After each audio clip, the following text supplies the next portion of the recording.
What is up, bros and broettes? I'm Inkslasher, and today we're going to be talking about V2. This map is personally my favorite out of all of the DLC2 maps, which actually comes out tomorrow on April 10th.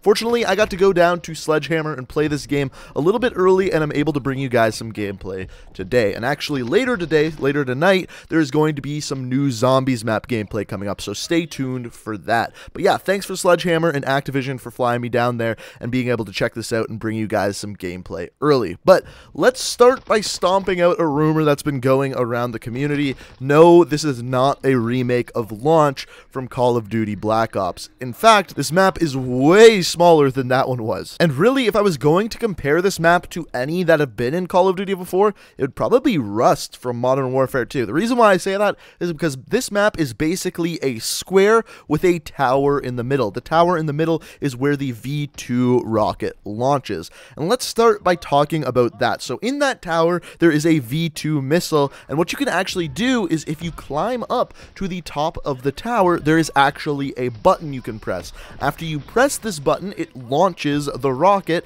and sends fire into the area below. So if there's a B flag or a hard point that you are fighting over, you can actually kill people down below by pressing this button. On top of that, if you are up in this top area, you're pretty much able to see the entire map where the enemies are spawning, and it's a great way of picking some people off. But at the same time, you are right out in the open and people can very easily kill you. So it's kind of like a pick your poison kind of situation. So why do I personally like this map so much? It's kind of for two reasons. First of all, it's a very small map, which means it's hectic, a lot of action, and you're going to be able to get lots of kills on the map.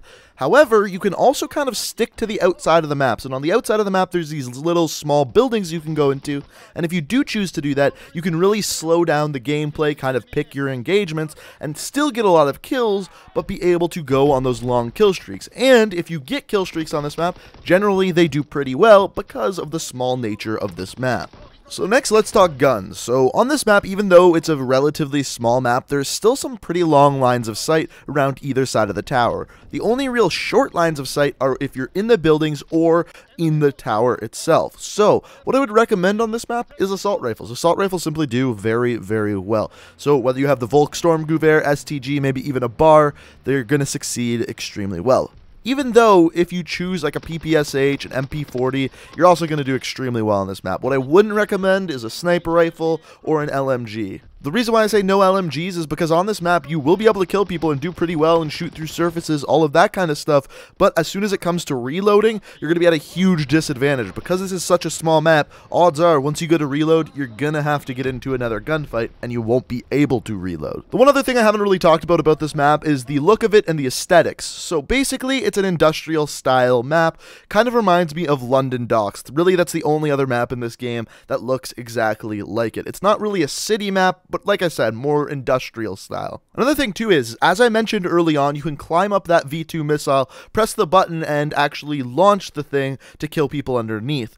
Because of this, there is a missile going off in the middle of the map, which means throughout most of this game, it's going to be very difficult to hear footsteps. Also, your screen rumbles a little bit, which is slightly annoying, but I think it's worth it to be able to use that missile almost as like a trap in Zombies on this kind of map. It has a really cool gameplay style to this map because, of course, if there is a B flag or if there is a hard point there, players will be flocking to the top of that V2 missile to try to fire it, to try to get kills with it. So it really changes the gameplay for the better, in my opinion. So to me, it's worth that extra rumbling, that extra noise, and not being able to hear footsteps to actually launch this missile and kill people with it. I think it's a really cool way of doing things. Also, it doesn't go on for the whole match. Once someone presses it, there is a cooldown period. I'm not exactly sure what that cooldown period is, but you can't just go and fire another one right away after someone already launched it. As far as what game modes do really well on this map, we didn't play Search and Destroy, so I can't really talk to that one, but Domination works very, very well. On top of that, I really enjoyed Hardpoint. There's only a few hardpoints on this map, but where they are makes a lot of sense, and it plays like a super, super quick map